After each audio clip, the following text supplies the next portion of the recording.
আসসালামু আলাইকুম। আগামী 13 তারিখ 13ই নভেম্বর বাংলাদেশে রাজধানী ঢাকাতে আওয়ামী লীগ লকডাউন ডেকেছে এবং সব জায়গায় অবরোধ কর্মসূচি ডাক দিয়েছেন। কারণ আমার কথা হচ্ছে, ডাক দিয়েছে কে? সে হলো পলাতক একজন আসামি। তিনি হচ্ছেন জাহাঙ্গীর কবির নানক সাহেব, মোহাম্মদপুরের টেরর। তো সে ডাক দিয়েছে যে আওয়ামী লীগের পক্ষ থেকে আগামী 13ই নভেম্বর ঢাকা থেকে সারা বাংলাদেশ তারা লকডাউন ঘোষণা দিছে, লকডাউন করবে।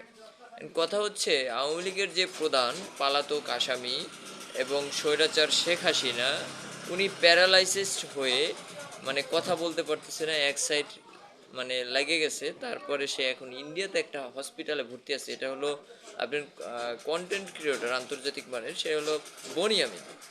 ওনার সূত্রে মানে এই বিষয়টা জানা গেছে।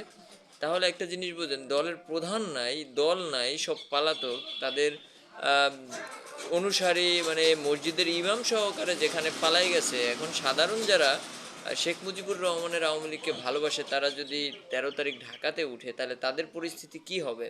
তো আমি বলবো যে আপনারা এই পাগলামি বা এই মাতলামি, এই ভণ্ডামি বাদ দিয়ে যার যার মতো করে আওয়ামী লীগকে বয়কট করে আপনারা স্বাধীন বাংলাদেশের সার্বভৌমত্বের রক্ষার স্বার্থে আপনারা সুন্দর একটি বাংলাদেশ বিনির্মাণে এমন একটি দলকে 2026-এ ভোট দিবেন, যে মার্কায় ভোট দিলে জনগণ শান্তি পাবে, সেই দলকে নির্বাচিত করবেন। আওয়ামী লীগের ভণ্ডামি এবং প্রতারণা, যারা দীর্ঘ 15 বছর ক্ষমতায় থাকার পরেও বাংলাদেশের কোনো রকম কিছু চেঞ্জ করতে পারেনি, শুধুমাত্র তাদের পকেট ভারী করছে, বাংলাদেশের টাকা বিদেশ পাচার করছে, তাদেরকে বাংলাদেশে আনার জন্য আর কিছুই করবেন না।